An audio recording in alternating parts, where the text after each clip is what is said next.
Kalau Jepang sudah lolos, kenapa pemerintah kita nggak dukung? Kalau dukung ya tinggal Pak Prabowo angkat telepon. Kayak Perdana Menteri Jepang, saya butuh 3 poin dari Anda. Anda sudah lolos, kan tidak mengganggu Anda. Itu biasa di sepak bola, di olahraga saya tahu, tapi sepak bola... Bukan biasa, tapi bila mana perlu itu bisa terjadi. Oh, gitu ya. Dan itu sudah sering terjadi di beberapa negara. Mengapa? Karena ada kepentingan FIFA di putaran final. Bayangkan Bung Wina, Indonesia kalau lolos, berapa ratus ribu orang gila di Indonesia ini yang akan ada di sana. Pasti datang tuh. Jadi kepentingan FIFA untuk Indonesia itu besar. Kalau kita ada di putaran final, pasti itu orang Indonesia akan tumpah di sana semua. Di Kanada, Meksiko, sama Amerika. Tergantung grupnya Indonesia ada di mana. Di Meksiko ya, semua tumpah di Meksiko. Dan itu kan suatu nilai plus betul bagi FIFA kan. Stadion-stadion penuh. Iya kan? Jangan sampai seperti di Qatar. Yang dibayar, penonton hadir itu kan banyak penonton bayaran untuk penuhi stadion. Sudah berapa dana atau ada dana atau tidak ketika mendatangkan pemain-pemain naturalisasi ini? Itu belum pernah kita tahu. Jadi jangan sampai ketika kita bilang Sintayong tidak dekat dengan pemain Belanda, bisa-bisa Kluivert pun tidak dekat. Hanya dekat dalam komunikasi bahasa. Tapi dalam emosional mungkin tidak. Mungkin tidak. No, kalau kamu itu latihan sehari 2 kali, 1 bulan itu 30 hari ambillah. Masa 30 hari kalian nggak pintar-pintar sih bikin gol? Betul nggak, Bu? Iya. Loh, kalian yang main bola dibayar mahal lagi. Dibayar mahal lagi loh, Bu. Iya. Dan itu adalah kehidupan kalian. Mengapa nggak diperbaiki? Aneh bagi saya. Mungkin pemain-pemain Eropa tahu itu karena mereka profesional tulen. Tapi yang sering terjadi pemain lokal kita, mereka nggak menyadari bahwa itu profesi loh. Itu hidup kamu.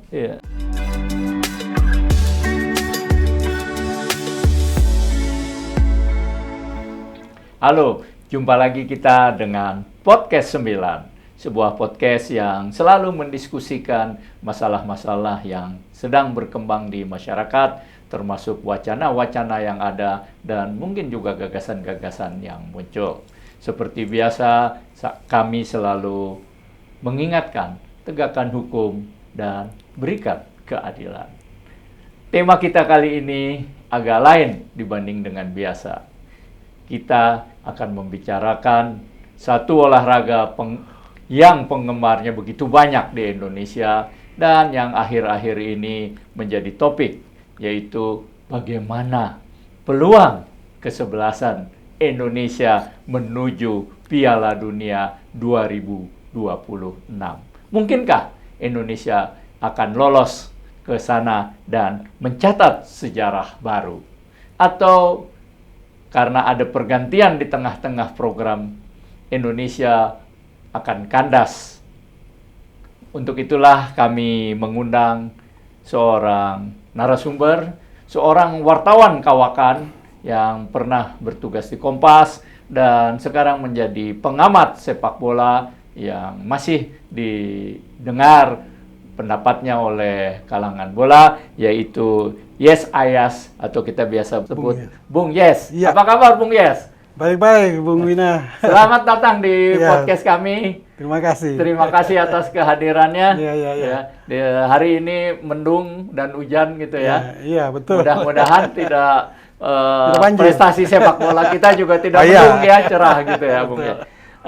Bung Yes, ada ini kan sebentar lagi kita akan menanti hasil-hasil akhir ya, kesebelasan Indonesia ya. Tinggal 4 pertandingan lagi ya. Betul. Melawan Australia, Bahrain, Australia di kandang, Australia di Bahrain di Indonesia, Cina di Indonesia, Jepang di Jepang ya. Tanggal 20 Maret itu akan melawan Australia. 25 Maret lawan Bahrain. Ini ada fenomena menarik nih. Di satu pihak kan kemarin Sintayong yang diganti diluk-lukan juga waktu pulang. Betul. Ya. Nah, di lain pihak Kluivert sebagai pelatih juga banyak dinanti ya. Ditunggu Saya ingin sebelum flashback, saya ingin langsung aja nih, Bung ya, yang dinanti oleh masyarakat. Kira-kira ya di bawah Kluivert ya, itu bagaimana peluang Indonesia menuju Piala Dunia 2006 nanti ya, dengan sisa 4 pertandingan dan waktunya mepet ya. Bagaimana pandangan Bung Yes? Iya, baik, Bung Wina, terima kasih. Ini pertanyaannya langsung ngegas langsung, langsung di intinya. Ya. Dan saya terima kasih mendapat kehormatan datang ke Podcast 9. Saya senang sekali, apalagi Bung Wina yang ngajak. Ini namanya wartawan, wawancara wartawan. Oke. Kalau kita lihat, ya saya coba mundur dikit. Perjalanan dimulai dari tim ini dibangun, ya, untuk menuju sampai pada babak ketiga kualifikasi sekarang dengan gol hadir di Piala Dunia tahun depan. Maksudnya gol tujuan ya? Iya, tujuan, betul. Itu dibangun oleh Sintayong, STY, yang kemudian tadi Bung Wina udah singgung di tengah jalan ada perubahan atau pergantian, ya. Itu di sepak bola saya kira normal-normal saja, ya. Yang menjadi tidak normal, kita tidak tahu mengapa dia diganti. Nah, itu yang tidak normal. Tapi kalau kita tahu dasar pergantiannya apa, ya itu biasa sajalah. Oke. Nah, pertanyaannya tadi, apakah mampu Kluivert dan timnya membawa Indonesia lolos? Kluivert belum bekerja. Dan dia datang dengan sebuah tim yang secara kasat mata cukup bagus. Kluivert datang dengan nama besarnya sebagai pemain. Dulu di AC Milan, dari Ajax ke AC Milan, kemudian di tim nasional. Ya dia cukup mentereng lah sebagai pemain, ya. Tetapi secara pelatih, ya, dia baru pernah sekali menangani tim nasional Curaçao, ya. Dan itu juga tidak menonjol.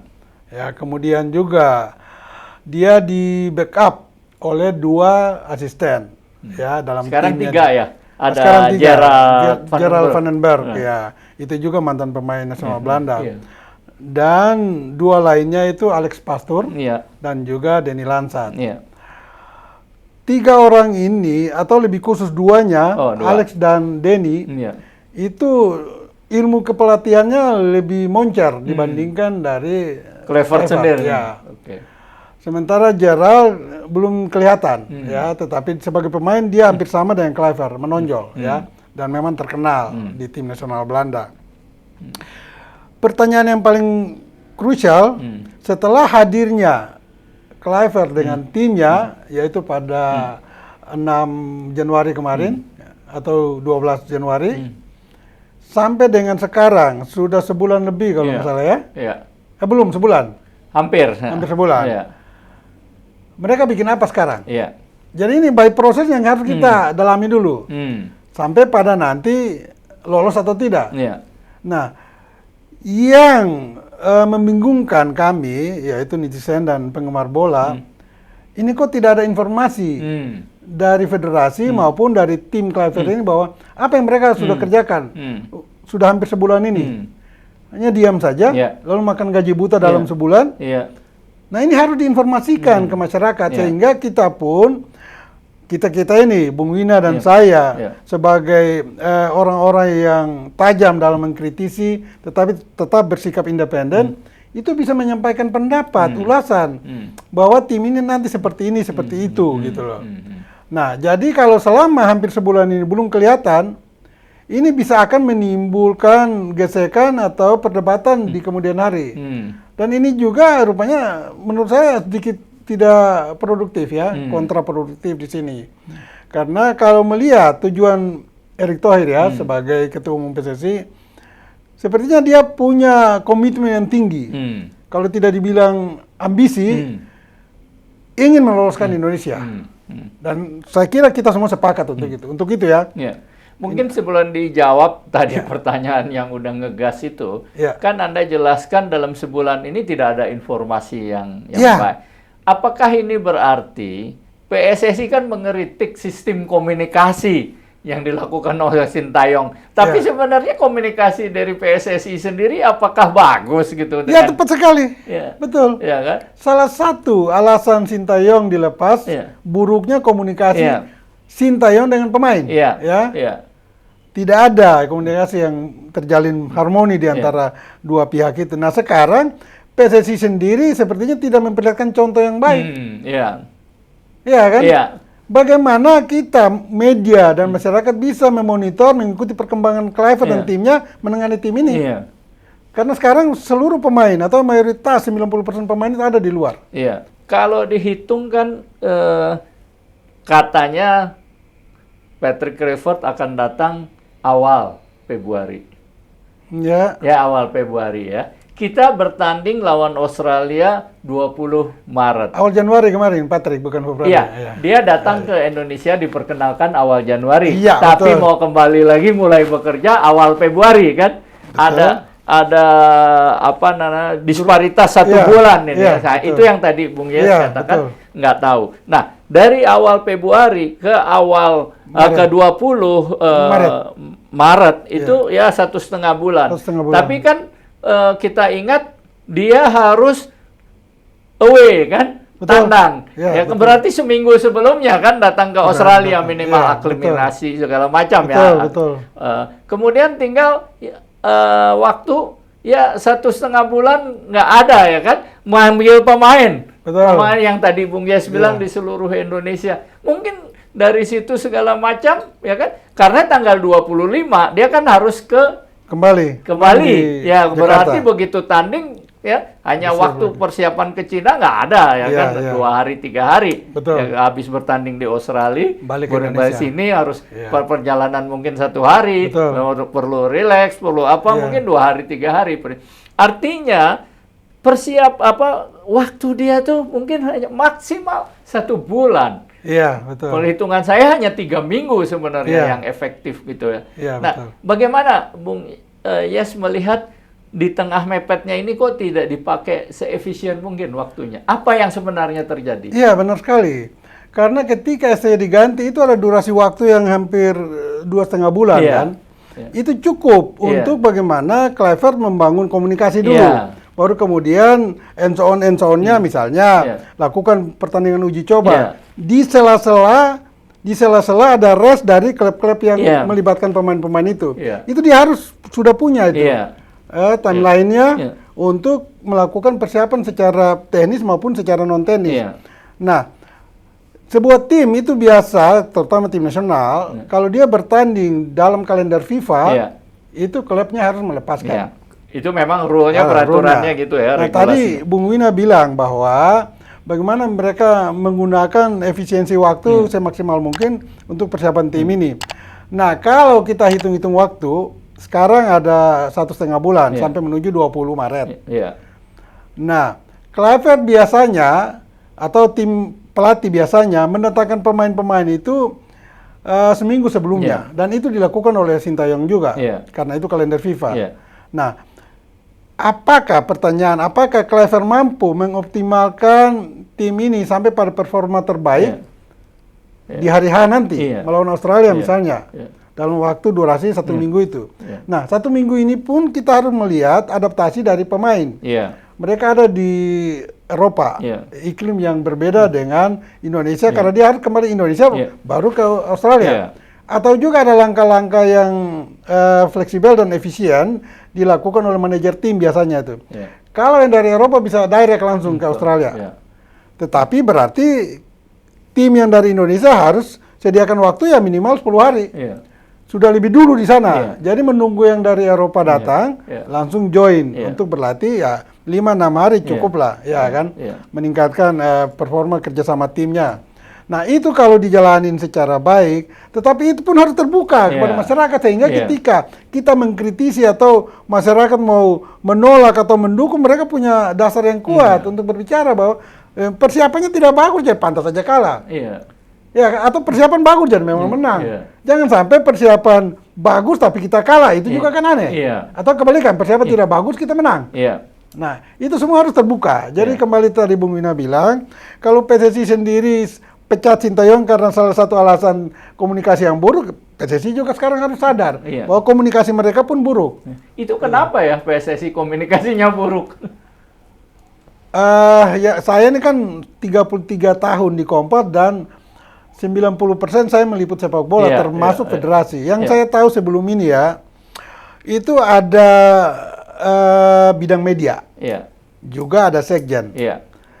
Ini 2 bidang ini selalu lancar dalam memberikan informasi kepada media maupun masyarakat. Kalau tidak dari bidang media, biasa sekjen yang berperan itu.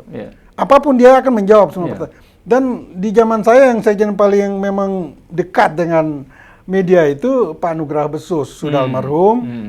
Dia terbuka, dia seperti begini, datang di ruang dia ngomong alor ngidul, mau tanya apa silakan, dia terbuka, dia jawab. Itu yang kemudian sampai kepada masyarakat.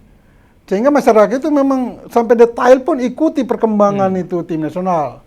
Jadi kalau mereka mengkritisi memang dasarnya betul. Sekarang kita ada di zona abu-abu. Kita dipaksa mencari sendiri dan menganalisis sendiri. Kalau analisanya benar, nggak apa-apa. Kalau salah gimana? Iya kan? Itu karena minusnya informasi dari sumber primernya. Sumber primer adalah ya federasi dan tim itu sendiri. Manajer tim sekarang, saya sangat mengapresiasi Pak Sumarji ya yang terlibat di situ. Tapi mungkin kalau Pak Sumarji nanti menonton podcast ini, beliau juga harus sadar ini kritik dari kami ya, bahwa Pak Sumarji harus lebih terbuka kepada media. Artinya siap 24 jam HP-nya untuk menjawab pertanyaan media tentang artinya tim itu ini. Konsekuensi sebagai manajer yang harus dia sadari. Kedua juga harus bahwa kalau kita melakukan kritik, kita melakukan analisis yang mungkin tajam, itu kan tidak mengurangi kecintaan kita kepada nasional gitu ya. Iya, betul. Jadi ini yang kritik-kritiknya harus juga diterima dengan rendah hati, dengan keterbukaan, baik oleh official tim nasional, manajer, pelatih pemain, dan juga pengurus PSSI, Pak Erik dan seluruh Esko. Mereka harus terima itu, terbuka. Sampai pada dana-dana. Pertanyaan yang lain itu ya, sudah berapa dana, atau ada dana atau tidak ketika mendatangkan pemain-pemain naturalisasi ini. Itu belum pernah kita tahu. Walaupun secara tersirat kabarnya karena banyak sponsor, ada miliar-miliaran, puluhan miliar, kan bisa membiayai lah semua ini, termasuk asisten-asisten pelatih itu yang ini. Nah, tapi tadi kembali dengan waktu yang singkat, ya, walaupun Kluivert didukung oleh 3 dan asisten dan 2 yang bagus, yang kata orang sebenarnya otaknya 2 ini, dia cuman menjalankan aja. Waktu singkat ya, seminggu dia datang, kan dia juga belum mengenal semua pemain kan. Itu walaupun dari sesama Belanda, tapi kan ada juga yang dari Amerika, ada yang dari mana? Amerika juga dari sana ya. Tapi kan campuran ini. Indonesia pun, pelatih Indonesia dia harus mengenal ya budaya Indonesia. Ini bagaimana nih, Bung Yes? Iya, ini pertanyaan menarik ini sebetulnya. Karena begini, saya ambil analognya aja. Kalau di tim nasional Indonesia, katakan misalnya pelatihnya Indra Safri. Lalu ada 22 pemain Indonesia. Tidak semua kan dia tahu. Ada yang datang dari Papua, Aceh, Makassar, Ambon, Jawa Timur, Bandung, ya kan? Dia tidak kenal semua itu. Sekarang sama dengan Kluivert. Walaupun mayoritas Belanda, tapi dalam hubungan pribadi Kluivert dengan oknum-oknum pemain ini belum tentu juga terjalin baik. Betul. Bahwa yang mengikat mereka langsung adalah komunikasi bahasa. Itu betul. Tetapi kalau pendekatan pribadi emosional dengan antar pelatih dengan pemain itu belum terjalin. Kita harus akui belum 100% terjalin. Jadi jangan sampai ketika kita bilang Sintayong tidak dekat dengan pemain Belanda, bisa-bisa Kluivert pun tidak dekat. Hanya dekat dalam komunikasi bahasa. Tapi dalam emosional mungkin tidak. Mungkin tidak. Dan itu kan bisa terjadi bukan hanya pada tingkat Indonesia ya. Bisa internasional. Yang terakhir siapa? Reffort di MU dengan pelatih barunya, kan nggak cocok gitu ya. Di dunia betul, pemain sama pelatih itu memang, jangankan itu, David Beckham pernah selisih tajam dengan Sir Alex Ferguson di ruang ganti. Sampai dilempar sepatunya. Jadi memang itu konsekuensi dari sebuah tim nasional atau sebuah klub. Nah ini kan seminggu dia perlukan, sedangkan targetnya itu ratusan juta, 200 juta orang Indonesia menanti prestasinya gitu ya. Dan kalau melihat, kita kembali dikit ya, kalau melihat proses jalannya tim nasional ini dan usaha yang dibangun oleh federasi, terutama Erick Thohir, kita juga harus fair ya, mengapresiasi usaha dan kerjaan yang sudah dilakukan federasi ini. Saya sedikit optimis ya, ini kayak pertanyaan awal intinya, satu pertanyaan itu tapi sudah kita melebar kemana-mana. Saya lebih sedikit optimis untuk kita lolos. Iya. Ya. Apa pertimbangannya walaupun di tengah kesempitan dan ini? Dari sisi tenis saya 50-50. Karena di grup kita di putaran ketiga kan ada Australia dan Arab Saudi yang bisa mengganjal ya. Yeah. Kalau Jepang kita udah lepas lah. Yeah. Yeah. Saingan kita tinggal Arab Saudi sama Australia. Tetapi di non tenisnya, nah ini yang mungkin tidak banyak orang menyadari bahwa perjuangan Indonesia khususnya pemerintah dan Erick Thohir ini sudah habis-habisan, ya sudah habis-habisan. Kedua, adanya hubungan yang harmoni antara Erick Thohir dengan Ketua FIFA atau Presiden FIFA, Gianni Infantino, kemudian kita lihat langkah terakhir, baru hari Senin kemarin Erick Thohir ada di Belanda. Untuk membangun komunikasi dengan KNVB, untuk bisa membangun sepak bola Indonesia. Mungkin bagian dari transformasi yang dulu Pak Jokowi sampaikan itu. Nah, itu untuk membangun sepak bola. Nah, dari sisi ini, saya melihat sepertinya kita akan lolos. Dan ada juga info-info yang saya terima, bisa benar, bisa tidak ya, bahwa Gianni itu Gianni itu sudah menyampaikan kepada calon tuan rumah Amerika, Kanada, dan Meksiko supaya tolong bangun infrastruktur, siapkan hotel-hotel yang layak, dan mungkin kuantitasnya diperbanyak, karena bukan tidak mungkin 2 juta supporter akan datang ke Piala Dunia 2026, dan sebagian besar dari Indonesia. Sebagian besar dari Indonesia. Walaupun dia tidak mengatakan Indonesia lolos, tapi betul. Secara tersirat itu ada harapan. Ada sinyal di sana. Hanya juga pendapat ini bisa dipatahkan juga dengan info yang terakhir. Waktu Kluivert datang hari Sabtu, kemudian hari Minggu dia sowan ke Menpora, Menteri Pemuda dan Olahraga, betul? Rencananya esoknya Senin dia sowan ke istana, ke Presiden Prabowo. Tetapi itu tidak terjadi. Itu tidak terjadi. Nah, tanda tanya besar pun muncul. Kalau memang pemerintah mendukung kerjanya PSSI dan ingin Indonesia lolos ke Piala Dunia, harus kan Pak Prabowo menyiapkan waktu sejam, setengah jam juga cukup. Tapi mengapa tidak? Waktu itu sih alasannya udah terjadwal penuh katanya. Apa sih yang nggak bisa dilakukan Presiden? Presiden kan Tuhan di bumi, iya kan? Kalau memang dia mendukung dan support penuh tim nasional dan kerjanya PSSI, terima aja 15 menit itu kan pengen datang foto-foto, bla bla bla, selesai pulang. Berarti Presiden memperlihatkan dukungan endorsement penuh terhadap tim ini termasuk Kluivert. Tapi itu tidak terjadi. Nah, apakah ini nanti Erick berlari sendirian? Ada berapa kemungkinan ya? Mungkin memang Presiden penuh, mungkin memang belum dapat informasi, tapi juga mungkin liaison officer akses PSSI, walaupun ada Pak Erick Thohir untuk mengatur, tanda kutip meminta Presiden untuk menyediakan tadi 15 menit setengah jam, kurang efektif gitu loh. Oke. Mungkin ya, saya nggak tahu persis, saya nggak tahu. Ini kan kita beranalisa aja. Tapi kalau hari Senin nggak jadi kan masih ada Selasa. Sampai dengan sekarang sudah selisih berapa? 2 minggu kalau nggak salah. Itu belum terjadi. Nah, ini yang sedikit mengganjal bagi saya.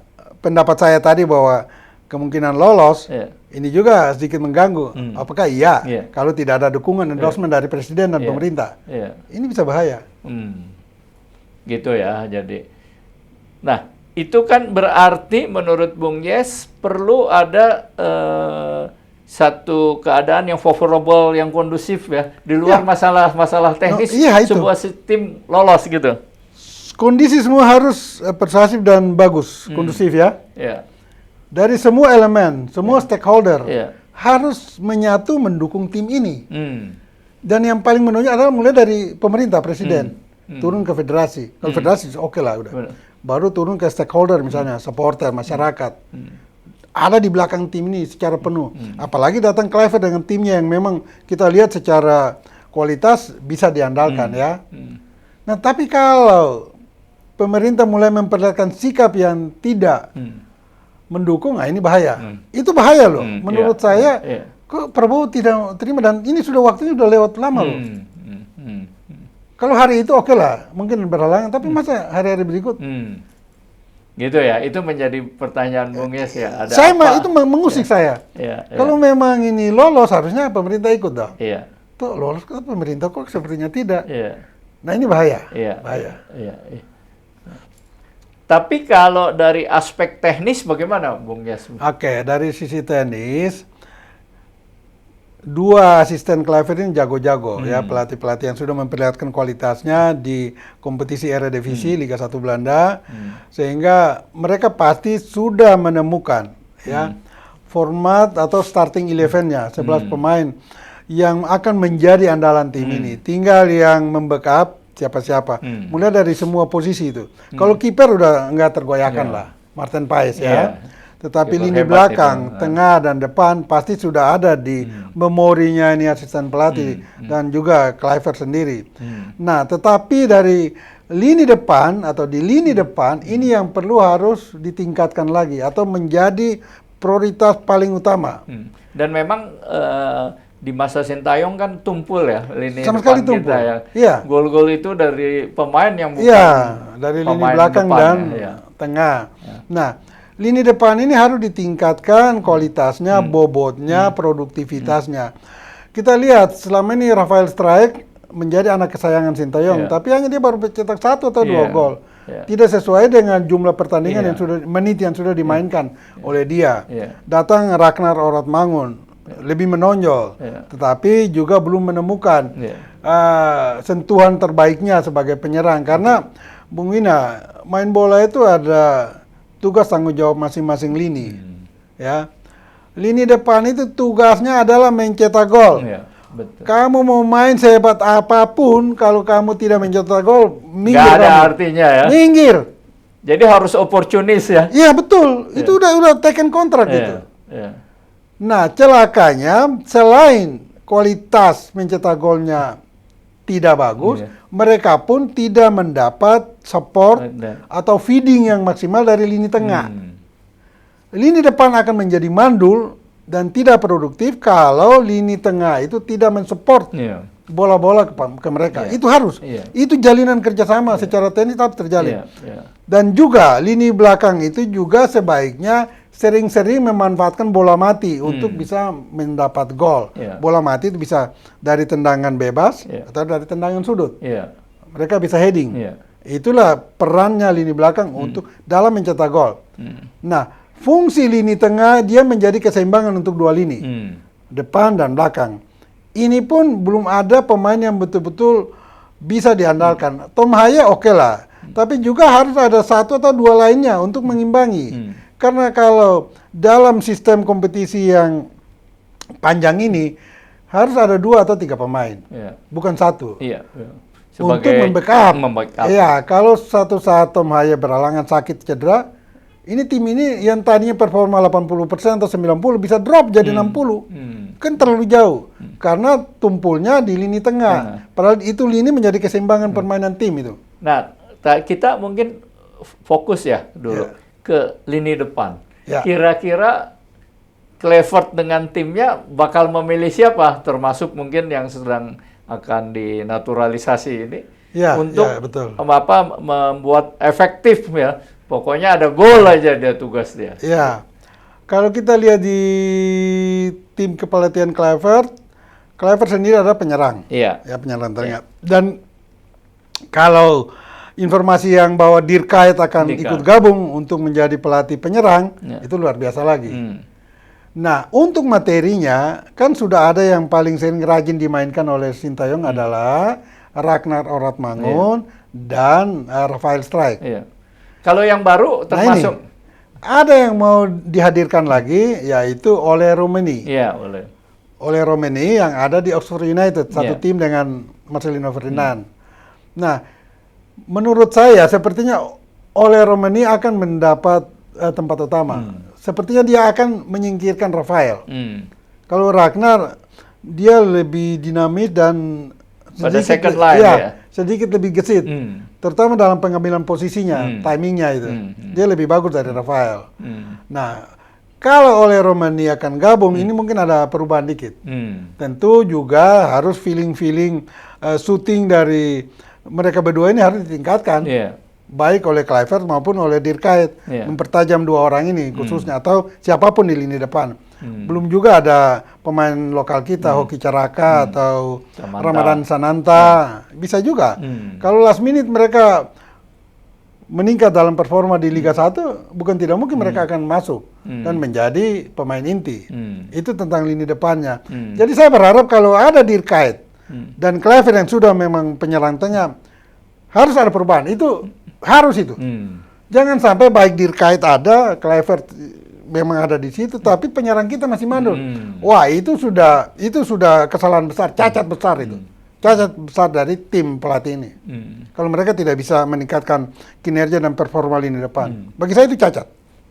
Saya ingat ada seorang pelatih, kalau nggak salah, dia bilang, kenapa tim Anda kalah? Tertanya. Maka jawabannya, gampang aja, tim melawan lebih banyak memasukkan gol daripada tim kami, gitu lah. Artinya gol itu, main bola adalah membuat gol, kan? Ya memang, untuk menang harus ada gol. Iya, gitu. Kalau Anda tidak bisa bikin gol, Anda tidak akan pernah menang. Mau 80% penguasaan bola. Iya. Nah, yang tukang bikin gol siapa? Ya lini depan. Lini depan. Emang tugas dia ya? Tugas dia. Saya ingat Gerd Müller ya, dari Jerman dulu ya. Bomber itu. Kan dia jarang memegang bola sebenarnya, tapi sekali memegang bola bisa gol gitu ya, jarang ya. Betul. Juga Gabriel Batistuta. Dia berkeliaran dan mobile betul di kotak 16 meter lawan itu ya. Tetapi ketika dia dapat bola 90%, 99% gol. Itulah yang memang harus kita punyai. Jangan terbalik, harusnya udah gol, nggak gol. Kan banyak pemain kita lihat kemarin. Itu sudah sering saya singgung, kritisi. Rafael, dari satu pertandingan ada 2-3 peluang bagus, sia-sia. Marcelino Ferdinand sama juga. Saya tuh pakai analog yang sederhana betul. Ya. Kalau satu hari pemain itu berlatih 2 kali. Pagi, sore, pagi, sore. Dan kalau tugasnya bikin gol, harus berlatih dong. Tendangan bebas, momen-momen bola jalan, shooting. Pertama shooting ke gawang dulu, jangan sampai shooting nggak ke gawang. Kalau shooting nggak ke gawang, bagaimana ada gol? Shooting ke gawang juga belum tentu gol. Ada kiper, ada ada tiang, iya kan, ada mister, ada tiang yang bisa menggagalkan. Dan kiper tentunya. No, kalau kamu itu latihan sehari 2 kali, 1 bulan itu 30 hari ambillah. Masa 30 hari kalian nggak pintar-pintar sih bikin gol? Betul nggak, Bu? Iya. Kok nggak pintar sih? Kita wartawan pun kalau menulis, bikin lead, yang lead yang biasanya ada 2 kalimat saja. Mungkin dari pertama start, saya bukan background publisistik ya. Waktu pertama kali saya jadi wartawan, menulis lead aja, masih salah ya, masih tidak bagus. Tetapi karena itu akumulasi tiap hari harus kerja, dipaksa otak bekerja. Otomatis jadi bagus. Angle apa ini 5W1? Betul. Bagus. Iya. Loh, kalian yang main bola dibayar mahal lagi. Dibayar mahal lagi loh. Iya. Dan itu adalah kehidupan kalian. Mengapa nggak diperbaiki? Aneh bagi saya. Mungkin pemain-pemain Eropa tahu itu karena mereka profesional tool ya. Tapi yang sering terjadi pemain lokal kita, mereka nggak menyadari bahwa itu profesi loh. Itu hidup kamu. Kalau kamu itu produktif, kalau pemain lokal itu Ramadan, Hoki di klub masing-masing produktif, bersaing dengan pemain-pemain asing dalam mencetak gol, pasti mereka naik dong, nilai kontrak itu naik. Pasti. Tapi kalau you nggak pernah bikin gol, penyerang tengah, ngapain gol kontrak lu mahal-mahal? Tidak produktif. Betul. Nah, itu yang terjadi. Nah, dalam kondisi sekarang, apakah mungkin terjadi perubahan? Tim nasional kita jauh lebih produktif. Ya, misalnya ada Ole masuk. Menurut Bung Yes gimana? Pasti ada perubahan permainan ya. Kalau melihat dari tim kepelatihan ini, itu kita harus yakin, dan kita harus dukung itu, untuk mereka bekerja secara tenang, nyaman, tidak ada gangguan dari netizen atau media yang mengkritisi asal kritisi. Kasihlah waktu dulu dia bekerja, dan saya yakin pasti ada perubahan. Karena kita lihat juga PSSI sedang memproses juga beberapa pemain tapi belum muncul ya. Tapi dengan stok yang ada, harusnya Kluivert dan timnya bisa memberikan perubahan. Dengan mengubah beberapa pola permainan atau posisi pemain, dioptimalkan, pasti ada perubahan, pasti. Tadi Bung Yes menyebut mengenai pola permainan. Kalau kita lihat kan Kluivert dan mungkin juga timnya ini kan masih ada garis merah dengan Rinus Michels ya. Total football. Dan Kluivert udah bilang kita mau attacking football, menyerang Itu kira-kira kalau sekarang kan di Sintayong cenderung defensif ya, defensif. Nah, bagaimana pola Indonesia nanti menurut Bung Yes? Ya, ini menarik lagi pertanyaan. Begini Bung Wina, kalau komparasinya dengan STI ya, dia pakai pola yang digemari ya, 3-5-2, 3 belakang, 5 tengah, 2 depan. Itu kesayangan STI ya, karena itu sangat fleksibel. Ketika kita ditekan, 2 dari 5 di tengah ini akan turun menjadi 5-3-2. Ya, tadi 3-5-2 menjadi 5-3-2. Dan itu solid tentunya. Dan dari kualitas materi pemain yang dimiliki oleh tim kita sekarang, memang mayoritas lini belakang. Tinggal mereka ada yang bisa 2 posisi dorong ke tengah. Kalau Kluivert, kalau apalagi dia sudah menyatakan itu bahwa akan bermain lebih menyerang. Belanda itu menganut pola yang baku, yaitu 4-3-3. Pertanyaannya, kita selama ini hanya punya 2 penyerang yang menjadi andalan. Ada beberapa pemain juga, tetapi polanya tetap 2 depan, ya, tidak 3. 3 itu terjadi kecuali ada 1 gelandang menyerang. Katakan Marcelino Ferdinand misalnya, dia bisa menjadi penyerang depan, bukan lagi gelandang. Nah, dengan 4-3-3, pertanyaan siapa yang akan menjadi pelengkap 3 depan? Karena 2 ini udah ada nih. Antara Ole Romani, Ragnar Oratmangun, dan Rafael Strijk. Kalau tadi saya bilang Rafael mungkin kehilangan posisi diganti oleh Romani, kemungkinan Marcelino kalau memang dia sampai dengan Maret dia bermain di Oxford ini bagus, mungkin dia akan menjadi pemain inti. Terakhir udah ngegolin 2 gol ya, lumayan ya. Iya, lawan Arab Saudi bikin 2 gol. Dan Kluivert harus berikan kepercayaan itu buat dia. Jangan sampai membuat dia frustasi. Karena kalau Kluivert tidak memainkan dia sebagai starting, apalagi cadangan yang hanya 10 menit terakhir, ini bisa juga meruntuhkan kepercayaan diri dia. Jadi kalau Kluivert akan bermain menyerang dengan pola 4-3-3 ala Belanda, harus 3 penyerang dan 2 sayap ini harus memenuhi kriteria pemain-pemain yang lincah dan gesit bisa menggiring bola masuk dalam kotak penalti. Ada nggak Indonesia punya nggak? Nggak punya ya? Nggak punya. Dan kemudian gimana mengatasinya Kluivert? Nah, ini yang sampai sekarang saya juga berpikir tentang itu. Dia belum melatih, kita belum tahu strategi apa dan pola apa. Kalau dia main 4-3-3, lalu siapa yang akan menjadi 2 sayap depan itu? Karena ketika STY main dengan 2, itu 2 murni di depan, tidak ada sayapnya. Sayap itu akan menjadi 3 ketika Marcelino atau Tom Haya atau siapapun yang masuk dari gelandang untuk mengisi pola depan. Jadi kalau Kluivert nanti bermain dengan menyerang dan pasti 3 depan. Dia itu pakem di Belanda gitu ya? 4-3-3, betul. Dia harus kerja keras untuk meningkatkan kualitas pemain, mungkin Marcelino atau Ragnar yang akan bermain dari sayap. Kalau Ragnar sudah kelihatan, dia di sayap kiri ya. Nah, atau mungkin dia bisa mengoptimalkan Rafael bermain dari sayap kanan. Ole Romani, ujung tombak tengah. Kalau dia main dengan pakem 4-3-3-nya. Tapi kalau dia ubah ya ini berat bagi dia karena dia itu gemari dengan 4-3-3 dan dia pemain dengan waktu bermain dengan pola 4-3-3. Udah internalize darah daging buat Kluivert ya. Bukan darah daging, udah disum-sum itu. Berat kalau dia akan mengubah itu.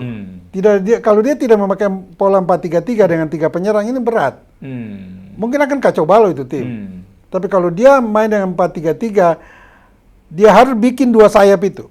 Dan itu lebih nyaman bagi dia. Apakah karena dia sudah punya pola itu, kira-kira dia sudah membayangkan 3 siapa gitu ya, 4. karena itu dia tenang aja, mereka tenang aja, nggak usah buru-buru nih, gue udah tahu semua. Gimana? Mungkin nggak seperti itu? Bisa, itu sudah ada di konsep itu sudah ada. Karena dia kan pasti juga dapat masukan dari official timnya yang lama maupun yang sekarang kan. Kan ada juga tim-tim official tim waktu zaman Sintayong kan dari lokal. Kan dia bisa minta pendapat. Menurut kamu kalau pola ini siapa yang bisa sini? Kan pasti ada masukan-masukan itu. Dan itu tinggal dia pertimbangkan. Tapi itu harus dicoba dalam latihan atau friendly game dulu. Nah, kembali ke tadi. Kapan dia punya waktu untuk friendly game itu? Dan kapan dia berlatih supaya kita juga, masyarakat dan media juga bisa ikut monitor sedikit-sedikit lah. Ya kan? Nanti kira-kira begini. Kan begitu. Sekarang dia pulang ke Belanda, nanti balik lagi Februari. Daripada pulang kan kenapa nggak di sini aja kan melihat apa pertandingan itu liga. Poinnya. Datangnya liga lah, Liga 1, Liga 2. Atau kalau memang udah ada orang-orangnya, PSSI harus kasih tahu dong, udah ada tim pemantaunya. Ini kan tadi Bung Yes bilang kita nggak tahu apa-apa. Supaya masyarakat itu diedukasi. Ketika mereka mendukung tim nasional tidak membabi buta, kacamata kuda satu arah. Tapi pernah Kluivert sudah turun ke lapangan. Sehingga ketika dia memanggil pemain yang belum pernah sama sekali kedengaran, mendadak ada di tim. Ya karena memang dia sudah terjun. Melihat langsung Liga 1 atau Liga 2. Dan kita percayakan lah. Karena baik buruknya berprestasi atau tidak kan dia yang akan bertanggung jawab untuk itu. Nah, sekarang kalau kita ke bagian belakang, kalau kiper oke lah, Paes sudah hebat udah tidak tergantikan lah kecuali ada apa-apa. Siapa di belakang yang bisa tangguh menghadapi? Kita lihat kan orang juga semakin agresif kesebelasan lain betul. Dalam situasi yang genting semua buat mereka dan buat kita juga. Siapa di belakang gitu, Bung? Kalau kayak Verdom itu bagus itu luar biasa. Sama dengan saya. Ada dua pemain itu yang bagi saya itu kelas 1 lah. Calvin Verdong sama Jaitzes. Bagus, itu bagus. Di bawahnya ada Tom Haye, ada Sandy Wolf, dan juga ada Ivar Jenner. Kalau Justin Hubner, dia itu pemain bagus, tetapi harus diturunkan emosinya, dikurangi emosinya. Dia tuh emosinya terlalu keluar. Overlapping emosinya itu sehingga terkadang dapat kartu merah, akumulasi kartu kuning, kartu merah. Karena kontrol emosinya kurang. Tetapi sebagai pemain yang memang menjadi jangkar, kalau ke Verdong sudah di bek kiri, Justin perlu dipertimbangkan ada di lini tengah sebagai worker. Nah, di lini tengah itu biasanya dalam sepak bola ada satu pemain itu dia yang sering mengganggu lawan ketika lawan melakukan counter attack. Itu disebut worker itu. Di tim kita dulu ada Zulkarnain Lubis, ada Eli Idris, atau di AC Milan dulu ada Gennaro Gattuso, Demetrio Albertini. Itu pemain-pemain yang ketika AC Milan kena counter, mereka yang pertama kali memotong. Nah, Justin Hubner itu bisa difungsikan seperti itu, bisa. Kalau mau, tapi kalau tidak mungkin karena Total Football itu menganut semua pemain harus bisa mengisi dan menempati semua lini mungkin juga akan tidak difungsikan khusus. Tapi di posisi bek kiri memang Calvin Verdong, di tengah di depan Martin Paes tentu Jaitzes Kalau dari lokal itu Rizky Ridho gimana? Rizky Ridho menurut saya harus diberikan. Paling kalau tidak starting 11 pemain inti dia harus dimainkan paling tidak di babak kedua. Karena potensi anak ini masih muda, baru 23 tahun dan kualitasnya sudah bagus. Dan saya lihat cara menyerap dia belajar juga bagus dia cepat sekali. Mau improve. Kalau dulu cuma bertahan, dia sekarang bisa membantu menyerang misalnya long passingnya juga sering dia lakukan. Dan itu sangat membantu untuk lini tengah maupun lini depan. Karena long passing itu kadang-kadang bermanfaat bagi penyerang kita dalam counter Selain itu, kita ada punya stok-stok yang lain Jordi Amat, Elkan Bagot, ada juga Nathan Chuon yang bisa jadi bek kiri. Juga tadi Justin Hubner juga bisa jadi bek kiri. Jadi di belakang itu ada sederet pemain, ada 5-6 pemain yang memang kualitasnya beda-beda tipis semua. Tetapi kalau yang inti sudah pasti tuh si Jaiza sama Calvin Verdong. Itu top itu Calvin itu. Saya senang lihat dia main. Bagus sekali kalau saya lihat ya. Dia sangat dinamis, mobile, dan passing-passingnya itu selalu sempurna. 99% sempurna. Baik dalam power ketika melepaskan bola maupun dalam akurasi. Ya. Karena kalau lepas umpan itu selain akurasi, bola itu harus berisi. Tidak ngambang gitu loh. Harus bobotnya itu lebih full sehingga teman yang terima juga enak. Kalau bola itu ngambang bisa diintercept oleh lawan. Nah, itu nggak boleh. Nah, Calvin itu melakukan itu nyari sempurna. Dan dia pekerja keras. Kalau saya lihat di lapangan, pekerja keras. Tenaga kuda dia. Nah, dengan kipernya udah hebat, ya kan? Di belakang gimana menurut nih? Apakah kita akan hebat juga? Kalau dulu kan gampang lah lawan Indonesia dari ini aja ke tengah, ya kan? Kalau orang Belanda bilang dulu forset ya. Nah, apakah sekarang kita udah relatif bagus, gimana Bung Yes? Walaupun Kluivert belum memainkan timnya, tapi kalau melihat mereka rata-rata adalah orang Belanda yang menganut sepak bola menyerang, sepak bola indah, ini pasti tim bagus nantinya. Tetapi catatan yang harus diperhatikan oleh tim ini, jangan sampai terlalu tenggelam dalam permainan indah. Lalu lupa misi utama mencetak gol untuk menang.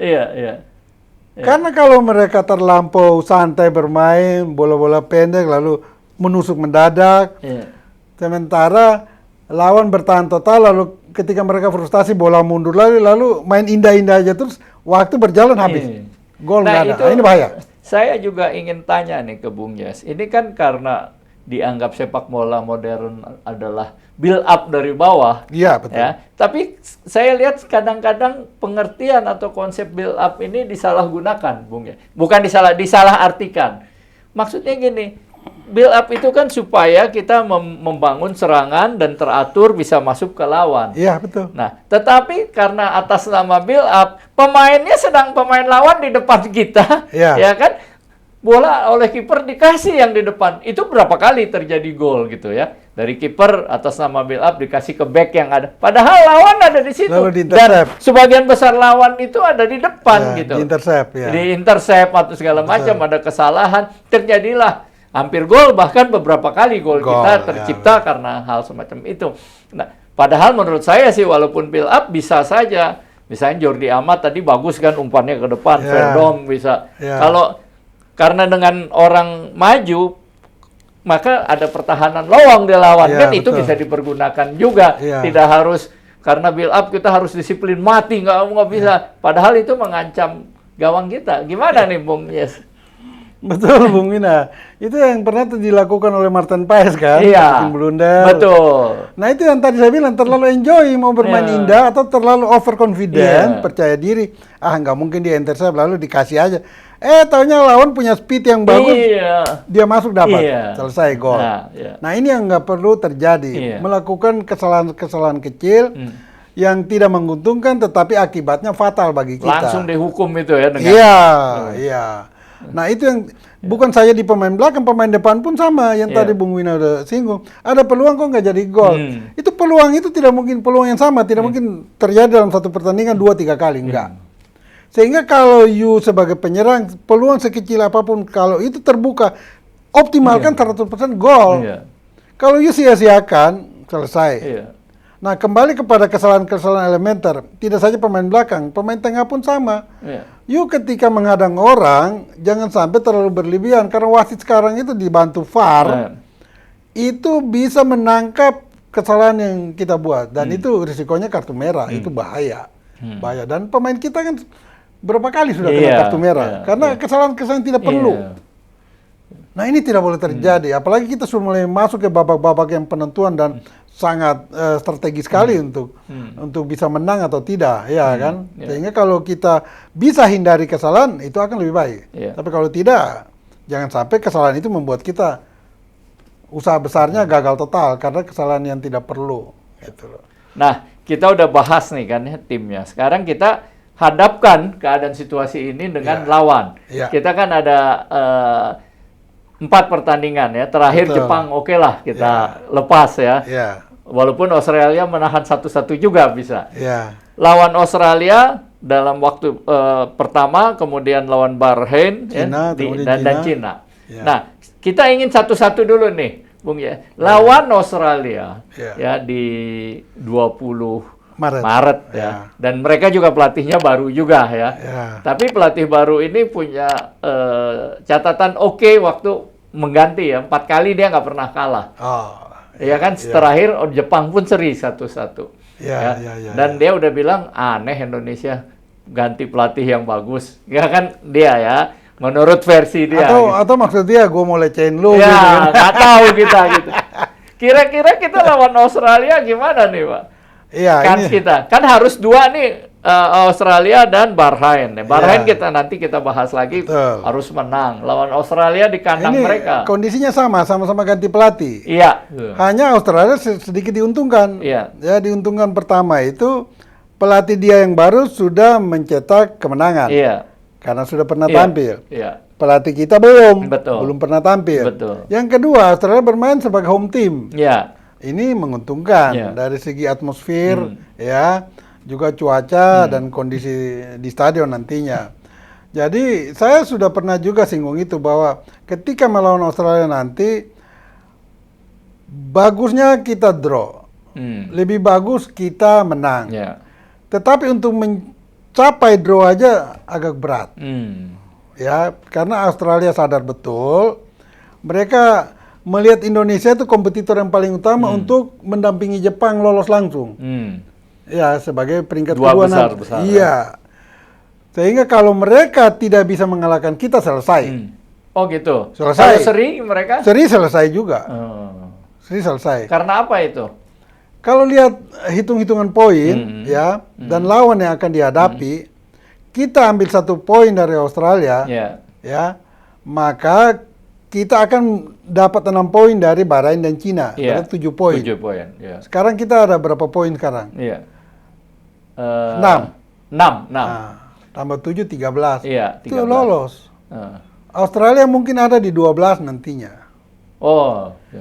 Harus play-off deh. Iya, masuk ke putaran keempat. Nah, tadi kita masih abaikan Jepang. Karena kita anggap kalah kan. Tetapi kembali yang di awal tadi saya bilang, ada masalah-masalah non-tenis yang bisa saja terjadi. Tambah 1, 14. Iya. Jangankan tambah 1, tambah 3 bisa. 16. Kalah artinya Jepang. Kalah. Dan ini yang kesekian kali saya katakan bahwa secara politis, secara non-tenis, kalau Jepang sudah lolos, mengapa? Itu yang tadi saya bilang, mengapa pemerintah kita nggak dukung? Kalau dukung ya tinggal Pak Prabowo angkat telepon. Ke Perdana Menteri Jepang, saya butuh 3 poin dari Anda. Anda sudah lolos, kan tidak mengganggu Anda. Dan ini tidak ada yang tahu kok. Tidak ada yang tahu. Itu biasa di sepak bola, di olahraga saya tahu, tapi sepak bola... Bukan biasa, tapi bila mana perlu itu bisa terjadi. Oh, gitu ya. Dan itu sudah sering terjadi di beberapa negara. Perancis 1989 apa 98 ya? Iya, 1998. Tuan rumah Piala Dunia. Di final kalahkan Brasil 3-0 kan? Dengan alasan Brasil hari itu si Ronaldo mencret-mencret, diare beberapa jam sebelum pertandingan. Lalu diragukan tampil, ternyata main juga. Akhirnya kalah 3-0. Apa benar? Enggak. Piala Dunia 2014. Brasil tuan rumah. Kalah di semifinal 7-1 dari Jerman. Masuk akal nggak? Enggak. Itu ada sesuatu di balik itu semua. Ada sesuatu di balik itu semua. Jadi yang impossible itu masih jadi possible. Possible. Jadi kalau memang kita mau, lakukan saja. Tidak ada yang tahu kok. Walaupun kita udah buka duluan. Iya kan? Jadi orang tahu aja. Iya. Bahwa nanti Jepang kalah 1-0 atau ya dia tidak mungkin kalah telak. Kalah 0-1 atau 1-2 atau 2-3. Minimal seri ya. Ya. Kalau kita seri aman, ya seri aja. Tidak perlu menang. Biar Jepang juga nggak terlalu disorot kan. Yuk curang, yuk lepas lo buat Indonesia. Tapi kalau kita butuh 3 poin, harus kalah. Dan itu bisa kok. Gitu ya. Telepon aja Perdana Menteri, saya butuh 3 poin. Ya kalau sedikit guyon-guyonan lagi, ya supaya jangan sampai peristiwa Malari terjadi. Secara politis ekonomi itu bisa terjadi kok. Iya dong. Atau Pak Erik juga kan bisa mainkan perannya dia dengan FIFA. Lewat jalur FIFA bisa tekan Jepang juga untuk kasih Indonesia. Mengapa? Karena ada kepentingan FIFA di putaran final. Bayangkan Bung Wina, Indonesia kalau lolos, berapa ratus ribu orang gila di Indonesia ini yang akan ada di sana. Pasti datang tuh. Itu pasti aja datang. Kalau pemain kita, keturunan kita ada di satu klub, selalu followersnya jauh lebih besar dari klubnya sendiri. Makanya. Akhirnya dikontrak tapi nggak dimainkan. Mau mendapat followernya aja. Jadi kepentingan FIFA untuk Indonesia itu besar. Kalau kita ada di putaran final, pasti itu orang Indonesia akan tumpah di sana semua. Di Kanada, Meksiko, sama Amerika. Tergantung grupnya Indonesia ada di mana. Di Meksiko ya, semua tumpah di Meksiko. Dan itu kan suatu nilai plus betul bagi FIFA kan. Stadion-stadion penuh. Iya kan? Jangan sampai seperti di Qatar. Yang dibayar, penonton hadir itu kan banyak penonton bayaran untuk penuhi stadion. Iya kan? Nah, ini yang tidak dihitungkan. Makanya saya bilang tadi, feeling saya kayaknya lolos. Lolos ya? Kayaknya lolos. Oke. Nah, tadi kembali. Dengan Australia tuh gimana hasilnya kira-kira menurut Bung Yes? Dengan perkiraan globalnya kita lolos, kemudian ini tadi udah kita bahas teknis. Paling bagus kita dapat 1 poin, Satu poin. Kalau nggak kalah. Kalau nggak kalah. Nah, kalau kalah, berarti kita sapu 3 yang sisa. Bahrain, Cina, dan Jepang.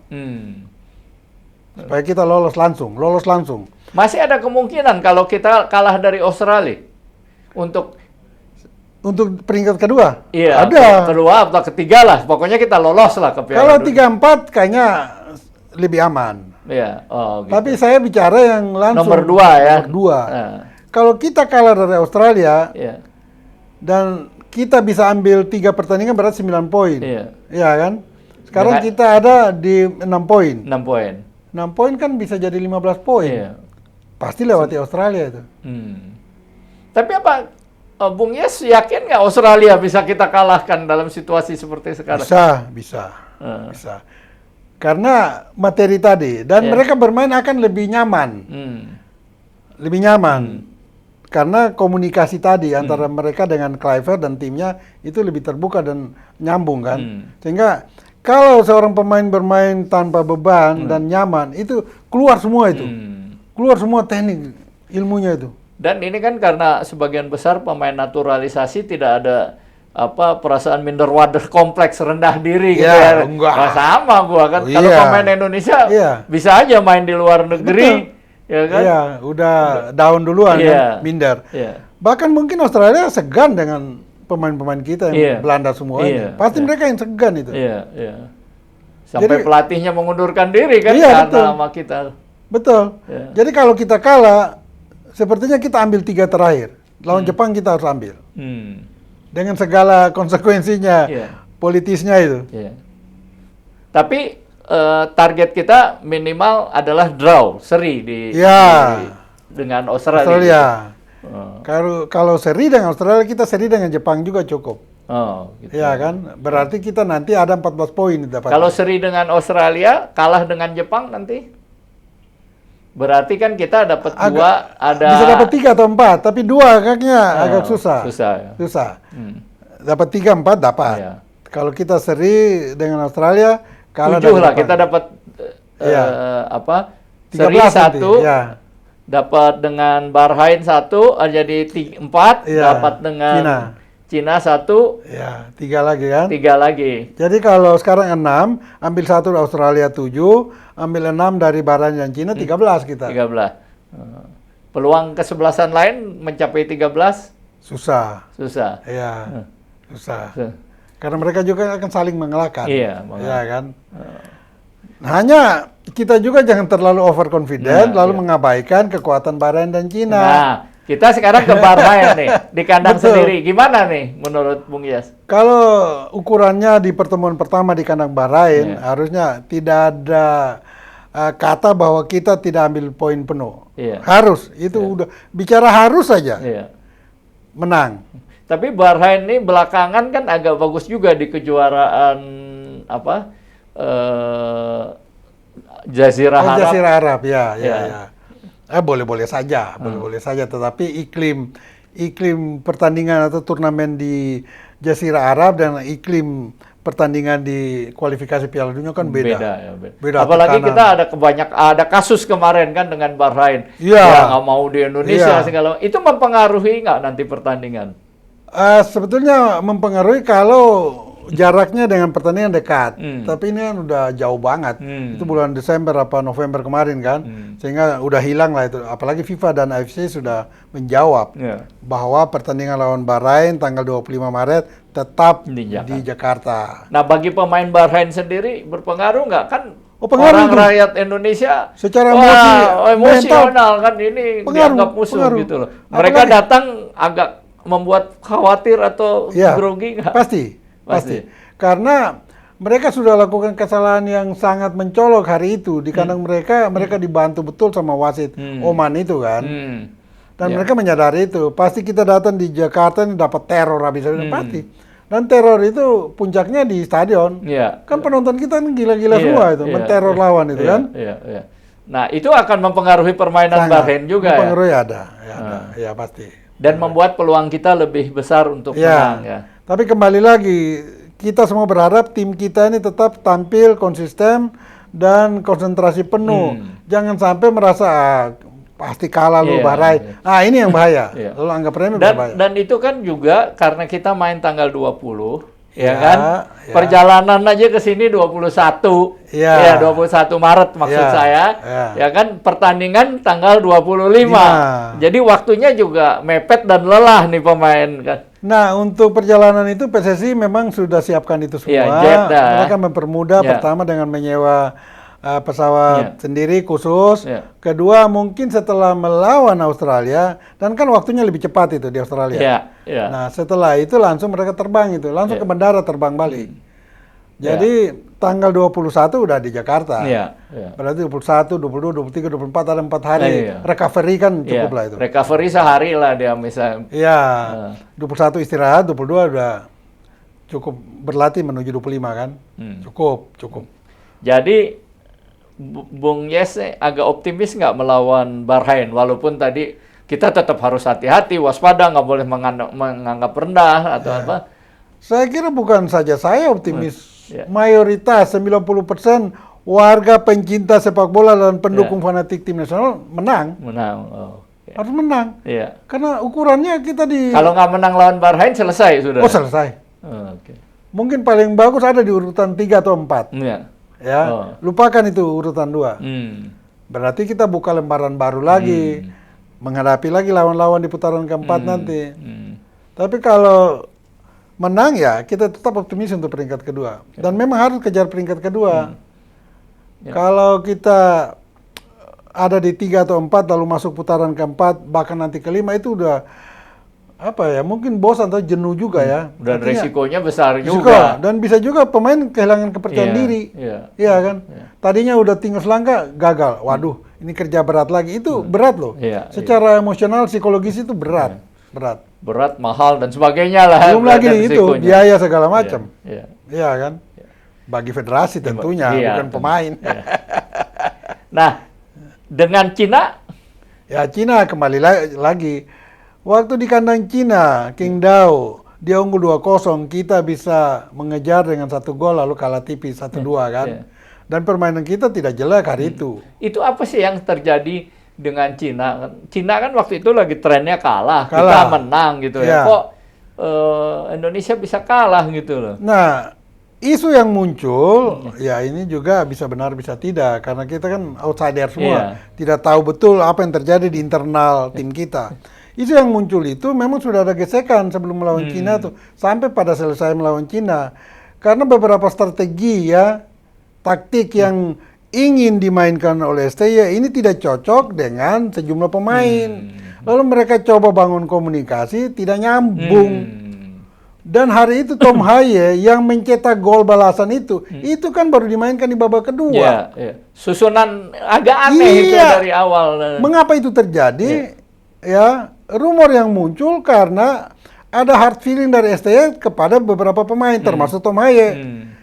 Padahal Tom Haye hari itu kan lagi bagus-bagusnya, menuju Cina itu dia lagi bagus-bagusnya.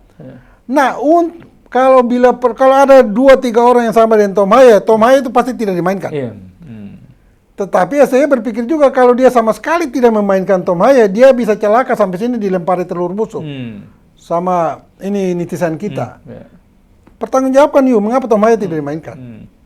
Tapi akhirnya dia mainkan dan Tom Haye mencetak gol satu-satunya itu. Nah, karena ada perselisihan itu di dalam internal. Ya kan kayak klasik yang mengatakan don't change the winner team. Kan? Don't change the winning team. The winning team. STY Sintayong mengubah total itu, bahkan yang aneh gitu susunannya. Memang aneh.